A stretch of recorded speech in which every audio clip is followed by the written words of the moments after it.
की जय। गौर निताई भगवान की जय। जगन्नाथ बलदेव सुभद्रा भगवान की जय। अनंत कोटि वैष्णव वृंद की जय। वृंदावन धाम की जय। भांडेर वन की जय। तो अभी हम भांडेर वन में बैठे हैं। आपको 12 वन का दर्शन कराना हमें है, यानी कि हमने सोचा है, देखिए कैसे होता है। तो 12 वन में ये बहुत महत्वपूर्ण वन है जिसको हम कहते हैं भांडेर वन। यहाँ बहुत सारी लीलाएं हुई हैं। जब भगवान छोटे थे, गैया चराते थे। और एक और बहुत अच्छी बात, आज है गोपाष्टमी। गोपाष्टमी का दिन है वो दिन जिस दिन भगवान गाय चराना शुरू किए। पहले भगवान जब छोटे थे तो बछड़े चराते थे। भगवान और उनके सारे सखा बछड़े चराते थे।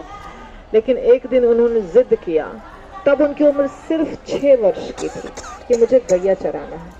नंद बाबा ने कहा कि नहीं, अभी भी तुम बहुत छोटे हो, अभी तुम गैया नहीं चरा सकते हो। तो भगवान ने कहा कि नहीं नहीं, मैं अब बड़ा हो गया हूँ, मुझे गैया चराना है। तो नंद बाबा ने कहा कि ठीक है, हम पूछते हैं कोई ज्योतिषी विद्या वाले से कि कौन सा दिन अच्छा है, पंडित से, उस दिन हम तुम्हें शुरुआत करने देंगे गैया का चराने का। तो भगवान गए पंडित के पास और बोले, देखिए आप मेरे पिताजी को बोल दीजिएगा कि आज ही का दिन सबसे अच्छा है, क्योंकि मुझे आज ही के दिन से गैया चराना है। तो पंडित आ गए पोथी पत्रा लेके, और नंद बाबा देख रहे हैं कि ये बहुत देर से पलट रहे हैं। तो भगवान ने बता दिया था, इसलिए वो सोच रहे थे मैं कैसे बताऊं नंद बाबा को। तो नंद बाबा को बहुत देर तक पोथी पत्रा पलट के बोले कि देखिए, सिर्फ आज ही का दिन शुभ है, नहीं तो फिर 1 साल के बाद आएगा, बीच में कोई दिन शुभ नहीं है। तो फिर नंद बाबा को परमिशन देना पड़ा, ठीक है चराना शुरू करिए। तो भगवान को तैयार की माता, तिलक चंदन सब लगाया, नहलाया धुलाया, श्रृंगार किया, गहने जेवर कपड़े सब पहनाए। जब जूते पहनाने लगी तो भगवान ने कहा कि कोई गैया जूता पहनती है क्या? नहीं पहनती है, तो मैं भी जूता नहीं पहनूंगा। गैया को लगता है ना, कंकड़ पत्थर कांटे लगते हैं, तो मुझे भी लगेंगे। जब कोई गैया नहीं पहनती है तो मैं क्यों पहनूंगा? तो भगवान ने कभी भी वृंदावन में जूते नहीं पहने, ठीक है। इसका एक और कारण था कि पूरे वृंदावन में भगवान के चरण कमल की जो छाप है वो पड़े, सब भूमि पवित्र हो। और भूमि पहले से भी चाहती थी कि भगवान लीला करें उनके मस्तक के ऊपर। तो भगवान ने कभी जूते नहीं पहने। और जब आप जाएंगे गोवर्धन या और भी स्थल पर जाएंगे तो आपको वहाँ की मिट्टी बहुत सॉफ्ट दिखाई देगी, एकदम मखमल जैसा। तो कहते हैं कि भगवान जब बिना जूते के निकले गैया चराने, तो गैयों को बहुत दुख हुआ कि भगवान को कंकड़ पत्थर सब लगेंगे, भगवान के तो बहुत नाजुक नाजुक चरण कमल हैं, और भगवान हमारे चलते नहीं पहने हैं जूते, क्योंकि 9 लाख गैया है। अब 9 लाख गैया को नंद बाबा कैसे जूते पहनाते? तो भगवान ने भी बोला कि नहीं पहनेंगे। तो 9 लाख गैया विचार की आपस में कि हमें क्या करना चाहिए। फिर सारी गायों ने प्लान किया, रात को खूंटे तोड़ तोड़ के सब पूरे ब्रजमंडल में घुस के सारे मिट्टी को पटपट पटपट पटपट पटपट स्टैंपिंग कर करके सारे मिट्टी को पाउडर बना दिया, ताकि जब भगवान आए तो उनको थोड़ा भी चुभे नहीं, मिट्टी यहाँ की थोड़ी भी चुभे नहीं। इसीलिए यहाँ की मिट्टी बहुत नरम होती है। ये भी लीला हुई। तो भगवान 6 साल की उम्र से गैया चराने लग गए। गोचारण की लीला करने के लिए भगवान बहुत सारे वनों में जाते थे। ये वन भी बहुत बड़ा प्रमुख वन है जहाँ पे भगवान आते थे। ये जो वृक्ष आपको दिखाई दे रहा है, वट वृक्ष है, ये इसका असली वृक्ष बहुत बड़ा था, बहुत विशाल था। यमुना नदी इसके नजदीक बहती थी। अभी आपको यमुना यहाँ नहीं दिखाई दे रही है, पर पहले यमुना का तट यहाँ था। ये वृक्ष इतना बड़ा था, असली वृक्ष। अभी उसके जड़ से दूसरा वृक्ष निकला है, वो वृक्ष है। तो ये इतना बड़ा था कि इसकी टहनी डाल यमुना के इस पार से उस पार तक जाती थी, अर्थात इसके डाल पे बैठ के आप यमुना को पार कर सकते थे। इतना बड़ा ये वृक्ष था उस समय। भगवान आते थे, अपने दोस्तों के साथ लीला करते थे, गोचारण लीला करते थे। एक बार भगवान गोचारण लीला कर रहे थे एक कुंज था यहाँ पे, कुंज यानी कि एक ऐसा जंगल था जिसमें एक प्रकार का घास था जिसको मुंज कहते हैं। मुंज घास पता है सबको? मुंज मुंज मेखला बनता है उसका, मुंज, मुंज की डोरी। मुंज नहीं पता है? पूजा वगैरह में लगता है ना मुंज। तो मुंज का वन था। हाँ, तो मुंज का वन था और बहुत सूखा था, सूखा हुआ था, सारे उसके जो पत्ते थे सूखे हुए थे, बहुत बड़ा वन था।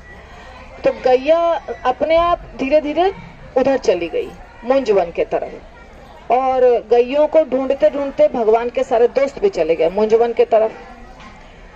बस कंस को मौका मिल गया, उसने आग लगा दी, सारे वन में आग लगा दी। अब उस वन में सारी गैया है और भगवान के सारे सखा है, अब सब आग से जलने लगे, छटपट छटपट करने लगे। और पहले से ही प्यासे थे, पानी की खोज में गैया सब गई थी। उन्होंने भगवान को पुकारा, कृष्ण कृष्ण मेरी सहायता करो। तो भगवान तुरंत पहुंच गए वहां पे, और भगवान ने क्या किया, सारे आग को पी लिया, दावानल पान किया भगवान ने।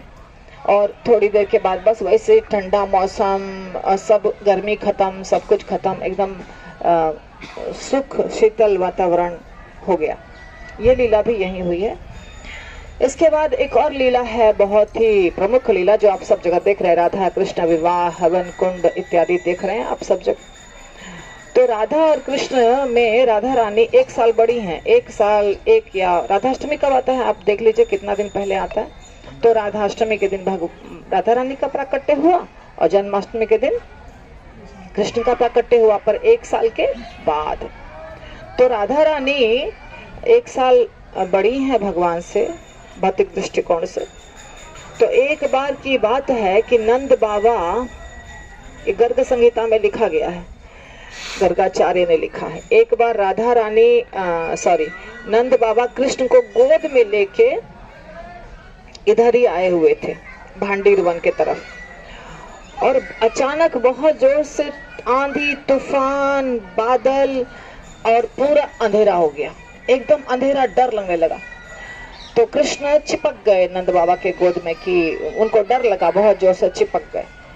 और नंद बाबा सोचने लगे अब इसको कैसे घर पहुंचाऊं, छोटा है, रो रहा है, माता के पास पहुंचाना है। नंद बाबा चल दिए।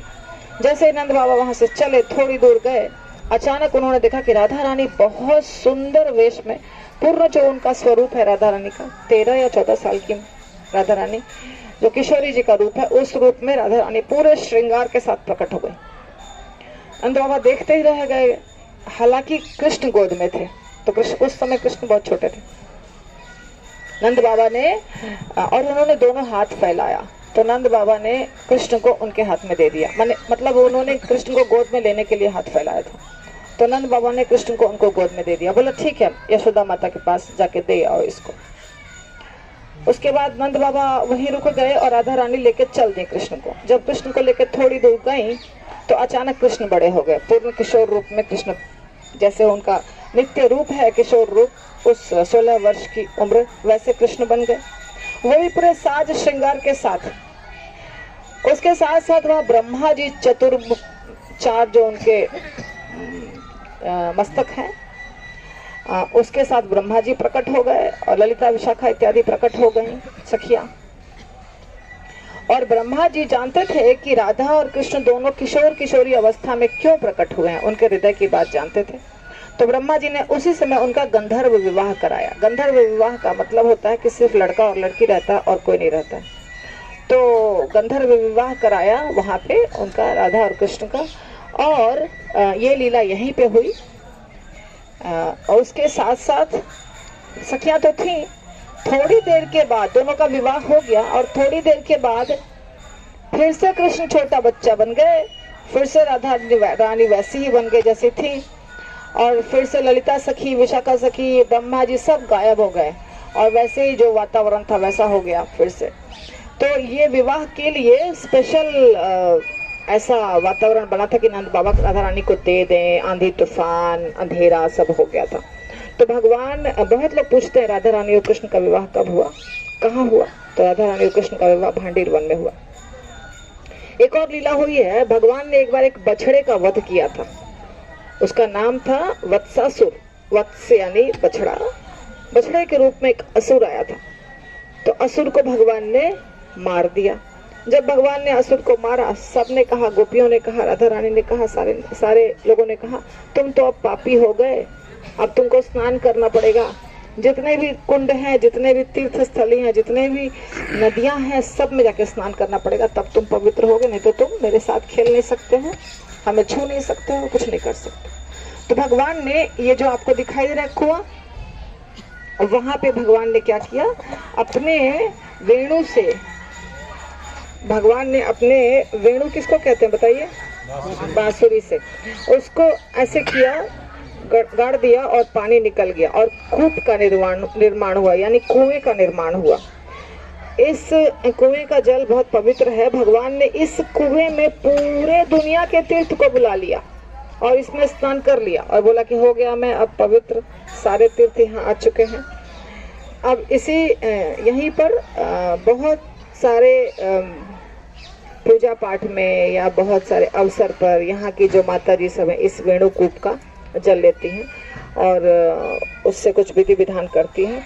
जिसको संतान नहीं होता है वो भी इसकी पूजा करती हैं और जिनकी संतानें अकाल मृत्यु को प्राप्त होती है वे यहाँ मनौती करती हैं कि ऐसा नहीं हो।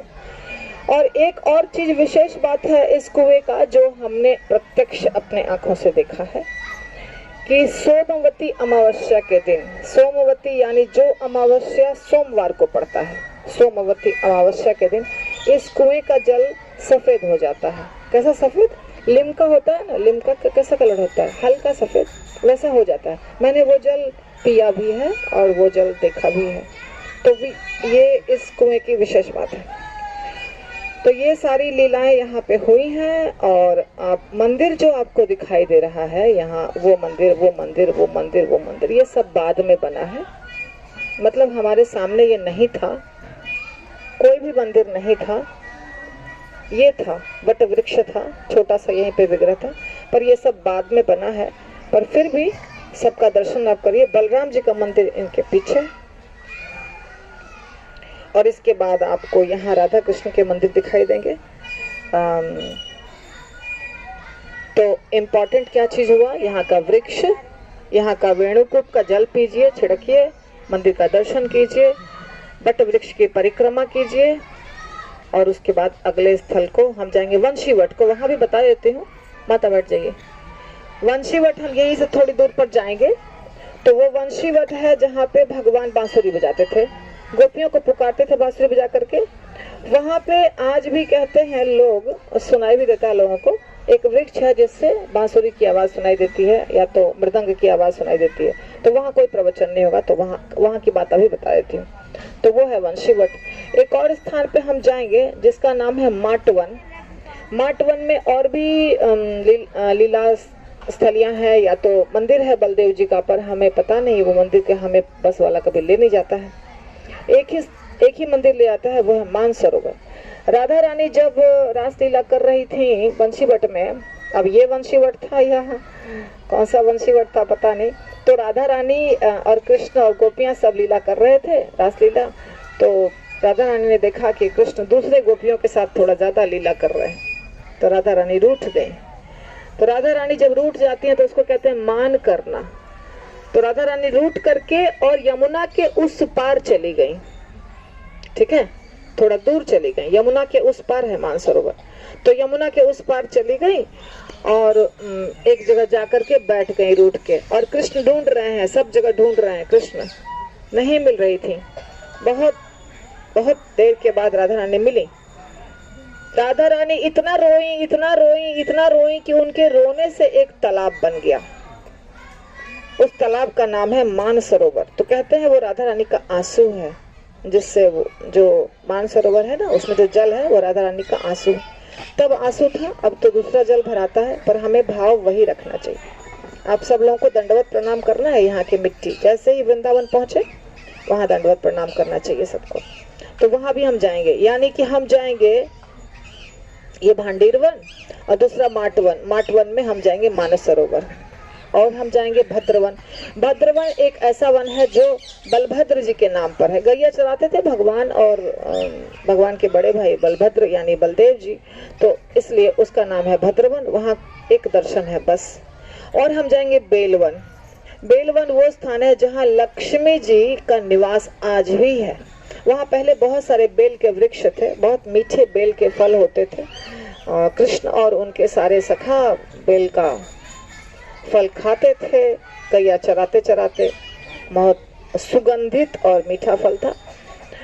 अब नहीं है ज्यादा वृक्ष, तो वहां हम जाएंगे। तो ऐसा हुआ कि नारद मुनि एक बार लक्ष्मी जी को बताए कि रास नृत्य बहुत सुंदर होता है, बहुत अच्छा होता है और भगवान गोपियों के साथ नृत्य करते हैं। तो लक्ष्मी जी जब सुनी वर्णन तो उनको लगा कि मुझे भी नृत्य में भाग लेना चाहिए। तो लक्ष्मी जी भगवान को बोली कि हमें नृत्य में भाग लेना है। अब नृत्य में लक्ष्मी जी भाग नहीं ले सकती हैं, इसके बारे में मैं आप लोगों को बहुत बड़ा प्रवचन दे चुकी हूँ। क्योंकि लक्ष्मी जी जो है वो ऐश्वर्य भाव में है और ऐश्वर्य भाव से भगवान को प्रसन्न करके नृत्य में प्रवेश करना ये असंभव कार्य है। नृत्य में सिर्फ वो प्रवेश करते हैं जो पूर्ण रूप से शरणागत हैं। कुछ भी नहीं चाहिए उनको, सिर्फ कृष्ण चाहिए, सिर्फ कृष्ण। ना उनको अपने शरीर से मतलब है, ना बच्चा, ना परिवार, ना पति, ना पत्नी, ना धन, ना ऐश्वर्य, कुछ भी चीज नहीं चाहिए, सिर्फ कृष्ण चाहिए।